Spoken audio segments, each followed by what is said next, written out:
Thank you, members. Item 3 is the minutes of the meeting on the 15th of May 2018 with the addition of the Standing Orders Working Group in item 5. Do you agree that I sign those as a correct record? Agreed. Thank you. Item 4 is the summary list of actions. Can we note the completed and outstanding actions arising from previous meetings of the committee? Agreed. Thank you. Item 5, proposed changes to the GLA Establishment, Housing and Land Directorate. Can we note the head of paid service consultation and the proposed changes to the establishment and GLA? Yes. Thank you, members. Item 6 is the proposed changes to the Establishment External Affairs Unit. Do we agree to note those?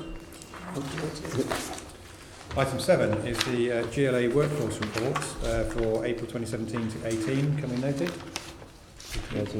Can I ask a question about this one? I could tell that you were itching to do something. Many apologies. Assembly Member Berry. Yeah, I wanted to get a comment from it's Charmaine who answers questions on this about what seems to be quite slow progress on diversity and what you're doing about that, because the numbers we have are not particularly stellar. Obviously the Assembly's been discussing that in connection with the Secretariat, which has quite low levels of BAME representation, and we've got some measures in place. But in general, do you think we're doing okay on this, or do we need to kick up again? I think we the demographics on overall on gender are looking positive, and we are attracting women to the GLA. You'll see that from some of the recruitment sections that are in there. However, I think your comments are we moving fast enough on other areas, I think is a valid point, particularly on BME staff. So yes, we are promoting more BME staff than we've ever had done before internally, but we certainly have to do more to attract BME staff to the GLA. And then in terms of senior representation, we've seen more women to our senior roles, but again, although we now have some representation of BME staff, including myself, in the top team, I think there's more to be done. Thank you. Assembly Member Sharp. Chair, this is an issue which is part of our annual discussion. We always have these challenges. Can we not really look at what imaginative ways we can approach this issue? Because, yes, agree that local authorities, public sector, etc., face this issue constantly. Can GLA not provide that leadership in terms of trying to really see what else we can do differently to actually break this barrier that we have? Yes, I mean, we relatively speaking, when you look at the figures, yes, we're doing pretty okay, but nowhere near representing demography of London. This is something I think it is upon us to see what else we can do to improve that and make that difference. Yes, and in terms of innovation, I think the Our Time project, which we're now working up, which will support gender representation, is going to have a toolkit and some tools that we can use that will support other minority groups. And the thinking is that once we've got it up and running this year, we're working through the selection process and the talent champions, that it's something we can replicate quite quickly after for other minority groups. And we'll be starting with BME staff. And it's very innovative in its approach. It's not about mentoring, it's really about how senior leaders in organisations can use their networks, their contacts, their opportunities to open doors and accelerate progress for staff. So I think that's the part that we are really innovating. We're working with other London boroughs to do that. There's lots of interest in private and public sector, and we're certainly ahead of the curve compared to private sector in this. So we're doing it in some areas, but we'll be doing it at a scale that private sector can't do. We're doing, last question, Chair. How are we doing on retention of BME and progression?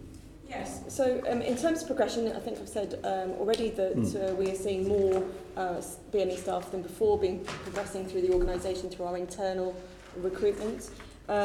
We need to do some work to look at our exit interviews for staff, and one of the areas that we should try and accelerate is whether we are losing BME staff for reasons that are different to their non-BME counterparts. That isn't any evidence we've collected already. There's no anecdotal evidence of that, but we could do some additional interviews with staff as they leave to flush that out.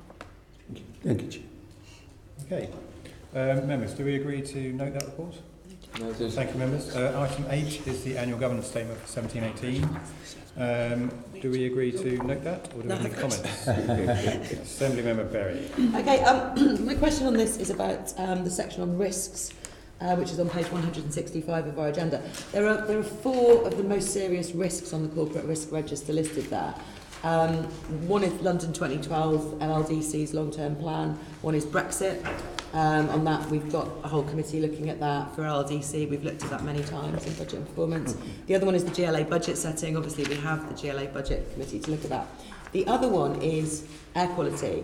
And in that section, it notes that obviously there's the risk of penalties coming from the EU infraction process, which we're quite well aware of. That gets talked about quite a lot. But also mentions legal action. And it seems to me that the research and some case law that's coming forwards makes the risk of individual legal action greater than it was. We've got research this month from the British Lung Foundation looking at Dundee, but finding a really clear link between spikes in air pollution, spikes in hospital admissions. We've got the case of Ella Kissy Deborah, whose mother is seeking a further inquest into her death, looking for a link to be made directly with air pollution, which does seem to be linked with that girl's death from asthma. I think, as an assembly, it's a question for you really, Chair, as an assembly, I think we should look more closely at this issue from a financial point of view at some point, maybe in this committee, maybe in budget and performance, rather than just simply leave it up to the Environment Committee, because I think the financial implications of this risk may be larger and it deserves some scrutiny. Other than being reported what the risk might be, i.e. the financial risk, what else would you be looking to see from that? Because it strikes me that it's a policy issue with a financial risk, and examining policy issues, that would be the Environment Committee rather than here or the Budget Committee. I'm not opposing to it, but I'm just trying to seek... Yeah, well, I just think, if we're looking at it from a financial point of view, we need to know the potential extent of the risks, the extent to which the Mayor is looking at the increase in the risks, and then also whether or not we're making proportionate efforts to mitigate the risk. It's the kind of thing we've been doing with LLDC, and certainly we've been looking at that in the Brexit Committee with that financial governance hat on rather than with just an environmental hat on. So I wonder if that is worth us looking at it in some way.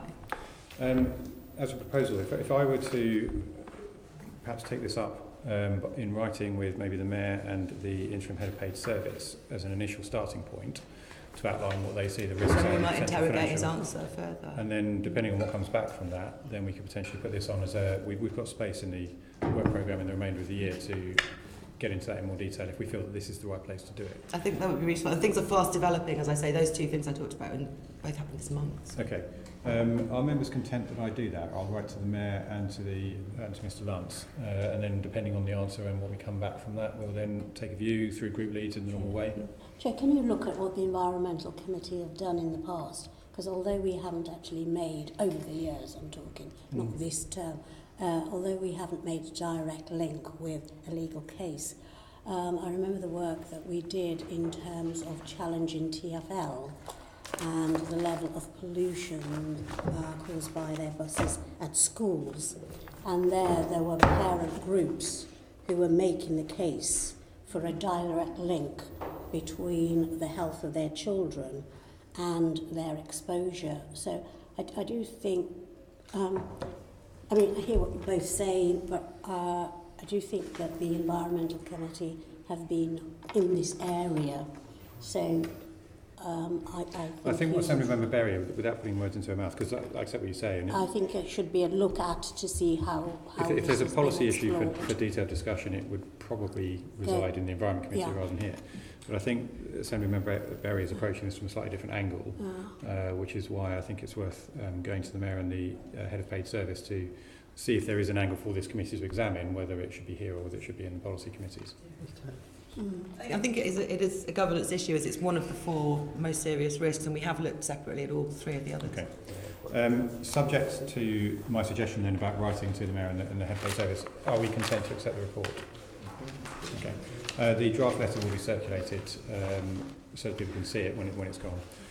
Okay, item 9 is the consultation on staffing protocols. Does anyone wish to comment on this, or do we accept the report? Thank you. Item taken under delegated authority. Can we note the actions under delegated authority? Not good. Item 11 is the Secretariat quarterly review. Do we note the report? Yep. Item 12 is the work programme. Can we note that? Item 13 is the date of the next meeting, which is the 4th of September 2018 at 3:30 in the Chamber. As I said at the outset, there are 2 items of urgent business that I've accepted, which are listed in your packs, 14A and 14B. You should have supplementary agendas of both of them. The first one, 14A, is the GLA pay reward, and the second one is the proposed changes to the GLA Establishment for culture, which are quite far-reaching and significant, which is why I'm going to take both papers. The GLA pay reward, Mr. Luntz, I gather you're going to introduce this. Yes, thank you very much, Chairman, and thank you for accepting it as an urgent item. As you'll be aware, there was a consultation last week with group leaders, and consequently this report's been prepared subsequent to that. So Unison have submitted their pay claim, as the paper outlines. Their claim, as you can see, was for a tapered claim of a base award of 2% for more senior grades above 11, but with 3.5 and 5% for grades 7 to 10 and 1 to 6 respectively. In addition, they raised a number of other points about whether there was a case for additional awards to recognise the fact that some long service employees are at the top of their grade. And I've given due consideration to that. I've met with Unison. I've also discussed with group leaders and the Mayor. And my recommendation is that in line with the wider local government settlement, we look to make a base award of 2% across the board, which is consistent not just with the local government pay settlement, but also with the budget provision that was made in this year's budget. I have given some consideration as well to other points that Unison have raised, in particular looking at whether there is a case for some additional pay award for lower grade staff. And my recommendation is that we do offer additional 1% for grades 1 to 6, acknowledging that in recent years their pay has slipped behind inflation. And I would point out that I think the current ONS inflation figure is about 2.4%. So at 2%, that doesn't actually quite keep up with the current level of inflation. So I think there is an argument for giving some additional award, as I say, to grades 1 to 6, which my colleague Martin Clark has confirmed he's comfortable that we can contain within our budget. The other issue I've looked at is the case that Unison have made, looking at whether there should be some additional recognition of longer serving staff. Once they're at the top of their incremental grades, there's not much further for them to go. And I have talked to Unison about this and suggested that we don't regard that as an issue that's particularly relevant to the pay claim this year, but that we look at that in our wider work around more workforce reward and recognition, which they're happy to do with us. So my suggestion is 2% for grades, all grades, 1 to 15 and executive directors, a further 1% for grades 1 to 6, and that the additional issues that Unison have raised should be taken offline and separated from the pay award this year. Okay, thank you for that. Any member? Okay, are we content to accept that report and the recommendations of the Head of Pay Service? Thank you, members. The next item then is the supplementary agenda item 14B, which is the proposed changes to the GLA Establishment. Shona, will you introduce it, or is it Sarah? It will be me. Thank you, Chairman, and thank you also for accepting this as an urgent paper. The Culture and Creative Industries Unit is a new unit at the GLA, which was formed in response to an increased portfolio since the new administration. Following the publication of the Mayor's draft culture strategy in March, we're now able to put forward a restructure proposal with a granular level of detail of the work plan we need to deliver for Londoners. It's a really ambitious programme with a range of new policies and projects which haven't been undertaken before in the UK or on occasion internationally, and they're being set up from scratch across shared policy areas. A root and branch reorganisation is proposed in this paper to align the unit's governance and delivery processes with those across the GLA, and to add the capacity needed to deliver the increased work plan. It is a growth proposal to ensure that the unit can deliver on the substantial responsibilities. The current structure of the unit consists of 27 posts. There are 9 permanent, 14 fixed-term contracts and 4 agency contracts. The new proposed structure consists of 44 posts, or 41.7 FTEs, an increase of 16.3 FTEs, of which 29 roles are permanent and 15 are fixed-term. 11 roles are proposed to be deleted through the process, with 10 current staff affected, but there are no proposed redundancies and candidates are all ring-fenced for roles in the new structure. A reorganisation of line management is proposed, moving the unit from 2 teams to 4 teams and streamlining governance processes for efficiency. So the proposal is designed to ensure improved governance and delivery support, increased impact on cultural participation, access and diversity, stability of policy and project development and performance monitoring. And the proposal will also regularise the unit after a period of change and improve the diversity and well-being of the team. On costings, the timetabling of the restructure is such that any costs in the current financial year would be met from existing resources. The additional cost from the next full financial year would be £737,000 per annum. Noting that the Mayor's budget guidance has confirmed no extra resource, the budget growth would need to be met from savings identified from across the GLA, and how this will be achieved will be confirmed as the Mayor's Chief of Staff and the GLA's Chief Officer lead their internal budget meetings going forward. Okay, any member? Okay then, yes, Assembly Member Prince. I don't see any justification for this massive increase in staff. Is there any justification for it? So can you speak up? I can't. Sorry, I can't see any justification for this massive increase in staff. Is there any justification for it? At the moment, the Draft Culture Strategy has a number of really ambitious programmes within it. It's also seen a doubling of the direct culture budget assigned by the Mayor for culture, but that budget also goes to lever a huge amount of additional activity. So in order to meet the culture strategy, as it has been approved and has been through a consultation, including a really valuable chance to talk about that with the Assembly, the proposal has been really carefully put together to meet that increased workload. We've had a really good chance to interrogate it in detail and in fact to strip back many of the opportunities. You're saying we have had opportunity to? As a team, through the culture strategy. Who's had this opportunity to do this? Within GLA officers and with the executive team. But what about members? Have members had this opportunity to? Not until this moment, no. What we're doing now. We're dealing with a fait accompli now. No, well, the way the Oversight Committee works is the papers are brought to us for our consideration, but we don't have a check and balance on this. This is a decision within the GLA. So basically, the Mayor's looking to massively increase this section while slashing the number of police while we've got people being murdered every week. Fantastic decision. Fantastic.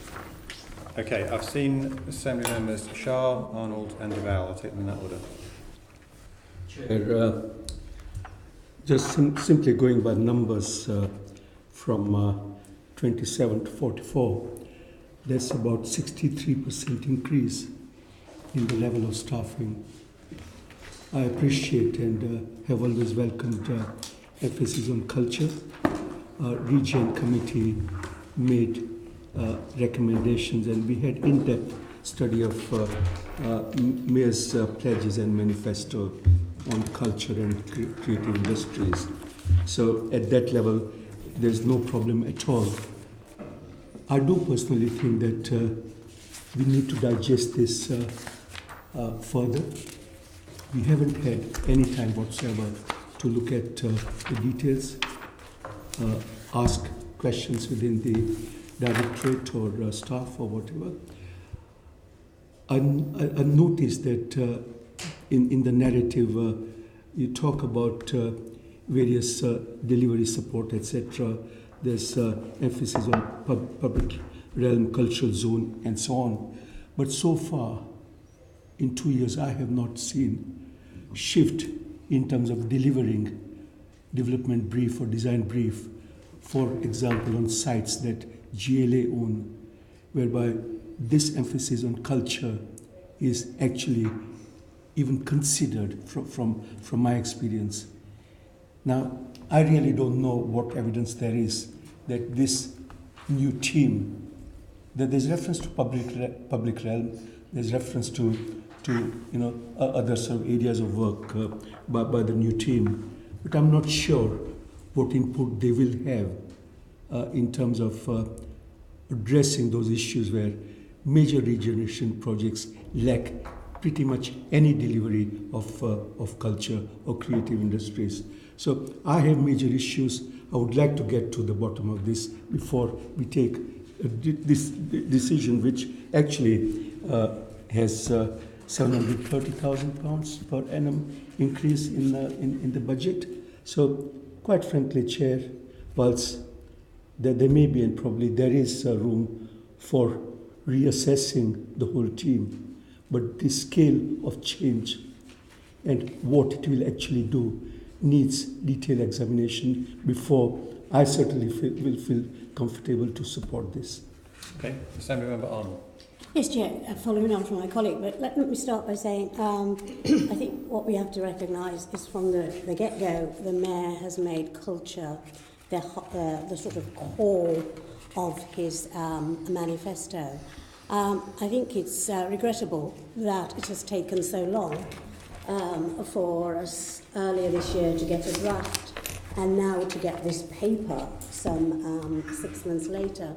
And I also think there is something wrong with a paper coming to this committee that of such importance that I have to say, in no disrespect to you, Shona, I've never known any sort of paper that was not presented by a deputy.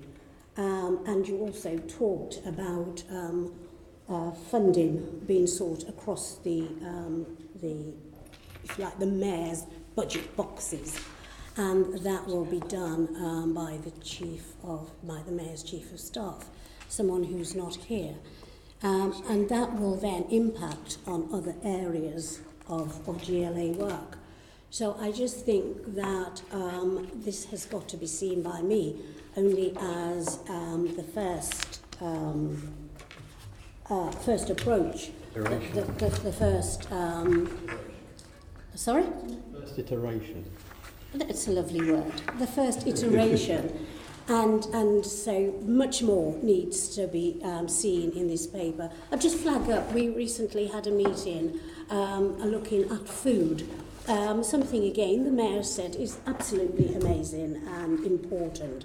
And as I understand it, that area has 2.5 members of staff working on it. I'm not saying that would happen, but it would concern me if this sort of slicing or taking money from other areas were to impact on other areas that we've seen work done. So I think there's huge gaps in this presentation. I think we need to hear from the Deputy Mayor. How is partnership working going? Because the GLA can never be the prime deliverer of culture. The GLA by itself can never be the prime deliverer of community engagement in this field. And so I would have preferred a paper that talked about working again with our cultural partners, working really in a really stitched up way with local government, so that we could then see whether this is a short-term period where the short-term posts are coming. And lastly, can I just say, I always hate it when people throw the word diversity around in a document. It doesn't impress me, right? Because I would put £10 and say that if you went away with this strategy, you would find you would end up with no more diversity in the strategy than you have now. So I'm in no position at the moment to be supportive, although I absolutely support that culture should be an important, as the Mayor has said, an important part of his work. But this document doesn't do it yet for me. Okay, I'm going to ask Assemblymember Deval to comment, and then I'm going to make a suggestion. Assemblymember Deval. Okay. I'm going to make a number of comments, a number of questions, and if you can address those. And there is an issue, and I want to echo some of the points and reinforce some of the points my colleagues have made. I'm surprised the Deputy Mayor isn't here to present this report. No disrespect to you as the Assistant Director. I'm also surprised that in the document we can't make a judgment about this versus other mayoral priorities, which I think we would be aware of. I do not understand how a major reorganisation and a level of finance required for this isn't a budget growth bid, and that you temporarily try and manage this until you get into the budget process. You could argue why wasn't it here before, because I think an assessment of this work that you gave in the beginning is not new. The Mayor has always had an ambitious programme, and I think, you know, if your team couldn't deliver that, then that needs to be explained a bit more fully in the paper, because I'm not convinced you make the arguments in the paper, albeit I'll go through and explain why. I do think, you know, in terms of the breakdown, the issues in 4.4, you outline the unit structures. In 4.9, in 4.8, I get a new thing introduced called cultural education, participation and diversity. I presume that's in the programme engagement bullet point in 4.4, but you know, I'm just, I mean, I'm not sure. You're not sure. And you know, and is it different to what 4.4 is and where the priorities are and what needs to be addressed? And you know, at the same time, look, I am totally committed to workforce development. But if you're telling me you're in times of woe and you can't deliver this mayoral programme, and at the same time you're telling me that you want to increase the unit staff, so the need for improved staff wellbeing and work-life balance to take up learning and development opportunities, well, I'm sorry, if there are times of woe, they go on the back burner for a little while until you can get into an issue. That's not a reason why this level of commitment should be proposed in terms of where it is. And then going back on 5.3, and I think you outlined in a great detail, but in 5.3, what is the exact contribution? Other people are delivering this work, and you're overseeing the work. And if you look through some of the other issues that you're doing, you are, you could say sponsors of it, but what comes through, and I want to echo a comment from my colleague, the strategic nature of the intervention. What is it exactly? What do we get for our bucks if we agree to this? What is it? More of what? I can understand if there's pressure on eventing and that you need more bodies to do it. I can get that. But, you know, so, okay, what is the extra events that we get? What's the extra, you know, what's the payback here in terms of these issues? And again, you know, we all work in fast-paced political environments that require the need for a policy development, but that implies that it's not the mayoral work streams that you described to me as 47 policy commitments and 19 policies with many significant new work streams. That implies that something new is being developed. What is it? You mean, are you having it both ways, or is it one way? I also think there was a bit of double counting around some of the work of people doing it. You need to be clearer about that it's not. You need to give me evidence why we're employing staff where I think other people are doing the work. You know, your input to other contributions is an input, but I don't think you can claim that you're significantly delivering part of the programmes, for example, Young Londoners Fund. You're asked to comment on that and do it. Are you telling me that you've now got X number of those comments over and above significantly you had before? But I think that's life in some ways. Those things happen when you have a mayor delivering a very good agenda on those projects. It makes life tough for us within those issues.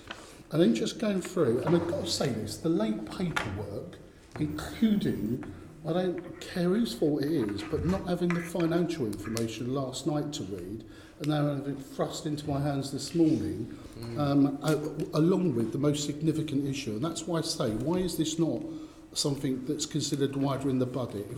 If we've got to find just over, just under $750,000, probably more if we put accommodation cost on it. If you're telling me we're going to find this would be better handled during the budget process and see the wider issues and the wider avenues of it. I am a supporter of this work. I'm disappointed by this paperwork. And I'm disappointed by this bid coming at a time when actually it could have been better managed in a different way. I don't understand why it's come to us at this stage, but I am concerned at that paragraph finding in 11.4. And that's not your responsibility, Shona. That is the wider responsibility for the rest of the organisation that has to do that. But the question is, by taking this decision, we're impacting on that budget process almost already. To be honest, we've not even started it. Well, you have started it, but we've not got our teeth into it. Lots of issues. Wouldn't mind some answers, Chair. Yes, to some points. there was quite a lot to unpack there. Now, I've got a couple of questions before I ask for any answers. Firstly, the timescales for implementation of this, the 740,000, I warned you, didn't I, that members would look at that. The 740,000 is going to kick in the next financial year, so not this year. There's no in-year adjustment required. When is the process of implementing and embedding the restructuring due to take place? And the reason I ask that question is because I think it's fair to say you've heard considerable discomfort from every single speaker so far. The absence of the Deputy Mayor from this, I think, is a glaring omission. And what my proposal would be, depending on the timescales for the implementation of the restructure, is that we bring this paper back on the 4th of September, which is the next meeting of the Oversight Committee, with the Deputy Mayor here to present and justify the proposals. Now, we could start to get some of those answers now, but I think you've got a fairly clear steer as to the concerns of the committee, and it might be a more propitious thing to do to bring it all back in one kit and caboodle on the 4th of September. Now, do members, firstly, are you content with that, subject to that fitting into timescales? I think it's best. Now, Shona, in terms of timescales. Could I make a short note on a couple of context facts? So, firstly, I also completely agree with the Assembly members that this is a substantial paper and we would have wanted to avoid bringing it to you as a later and urgent paper. The reason why we have had to do so is that, as you will be aware, we are following the now correct procedure of running the staff consultation, responding to that before bringing it to this committee. Because that was discovered partway through the process, in order to avoid being delayed until September, we have had to launch the consultation very quickly, close it very quickly, and take a response in order to bring it here as a late paper. And I'm very grateful for everyone in the executive and to the chairman for agreeing to do that. One of the reasons we wanted to try and prioritise that and to have this conversation with you early is that the contract situations of the team are at current very insecure. So the majority of the team are on fixed term contracts or are in honorarium situations, and at the moment those all run out at the end of October of this year. So there is a threat to the workload or to our retention of those staff, and we felt that delaying that until a first conversation in September may not have been the right approach. So I also agree completely with Assembly members that this is very substantial. It would have been good for us to have had more time with the paper. I just wanted to outline the facts of the context behind it. That is appreciated, and I don't think anyone has deliberately tried to bounce anybody. But the fact of the matter is that the paper before us really doesn't have, as we discussed when you came to see me last week, the fact that there is no reassurance as to where the savings are going to come from to fund this is of significant concern, and Assemblymember Shah and others have raised the fact that it's a 47% increase in staffing in an area that people have mixed feelings about. And I suppose the corollary question is, what would be the financial implication of extending the fixed term contracts and honorariums until, let's say, the end of the calendar year to give some reassurance to those staff, but then it will give the committee the opportunity to reconsider this in September in a more full way with more information? Chairman, can I just jump in? I hear very clearly the concerns that have been expressed around the table this morning, and I entirely appreciate that this is a major proposal about which you've not had very much notice. Equally, I'm conscious that colleagues, Shona and others, are struggling to implement the Mayor's new cultural strategy with additional burdens, additional budgets, additional workloads with, as Shona says, some really quite shaky and temporary arrangements. Only 9 permanent staff on the current team. What I would suggest is that, having heard the concerns around the table, I would like to take this away, have a discussion with colleagues to see whether we can give consideration to the suggestion that we bring something back at the end of the summer and make arrangements in the meantime that will enable the work to be supported. Because I do appreciate that this really should have been a report with more notice for colleagues. So you're agreeing with the suggestion then that we bring it back on the 4th of September? Yeah. Assemblymember Shaw. Sorry, we'll hear from Mr. Clark first and then Assemblymember Shaw. I thought it might be helpful, as much as background, if we come back in September, how we're going to handle this in the budget. It's to say, as you know, and as Julia explained, the Mayor's GLA group budget guidance doesn't provide for any growth for the GLA, so any growth has to be offset by savings. Yesterday, myself and the Mayor's Chief of Staff put out detailed guidance to the GLA, how the GLA's process is going to run, and what has been framed, knowing that we've got the growth in culture, and we know there's pressures in other areas, and that the internal GLA process does provide guidance on areas where we're going to look for savings to offset expenditure pressures. That includes a detailed review of the underspendings that's happened in the GLA over the last 2 years, a detailed review of all the staff we've got on fixed-term appointments. Some things are going to be more medium-term, and one is looking at policy. Have we got any duplication across policy areas, and can we sort of rationalise some of our tiers of management and grades? So that's some activity we'll do with the GLA. And at GLA group level, the Mayor's Chief of Staff is launching, shall we say, a further push on collaborative working, and we're going to start looking to see if we can get more collaborative workings and therefore savings across the GLA group on IT, estates, procurement, finance and professional services, and housing through Homes for Londoners. So the budget process is being designed to ensure we get the savings. I don't think anyone doubted that would be the case, and speaking personally, if this is a mayoral priority, I'm absolutely sure that you will achieve what you need to achieve. The point is there's absolutely no specifics in this paper. The paragraph pretty much says we realise this is a growth bid, there's no money, so we'll have to find it from somewhere else. Fine. The committee can't really form a view today on that basis. We need a lot more information than that in order for us to say we're happy you can do this, no problem. So I think, subject to what Mr. Luntz has just said, I think bringing it back in September will be the right thing to do, but we will need some significant progress on that so that we can be confident that actually saying go ahead, spend another £740,000, containing it within existing budgets is actually viable. I'm sure it will be, but we need more information. Judge, like you, I to support David's proposal that the whole package comes back with further input at the end of summer. And like committee members have said today, we are 100% behind major thrust of the Mayor towards culture-led regeneration, etc.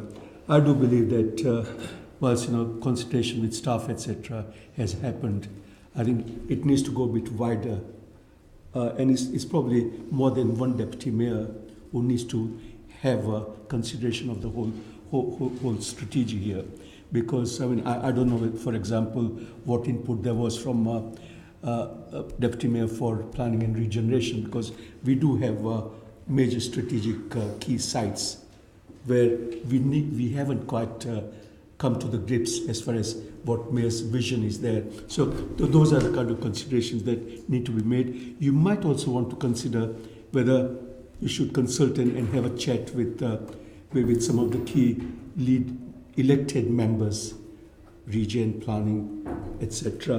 Because I think that, you know, this is an exciting aspect of work. It needs to be done properly, and there needs to be joined up working, which hasn't happened, and I'd like to see that happen. Thank you. Okay.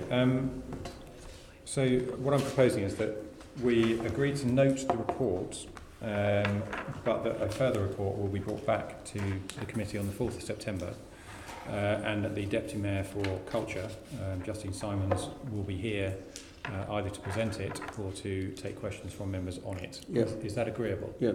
Okay, so we will amend the recommendation in the minutes to reflect that. Members, do we agree? Okay, thank you. Can I thank members and officers for their attendance and answers today? There's no any further business, so the meeting is closed.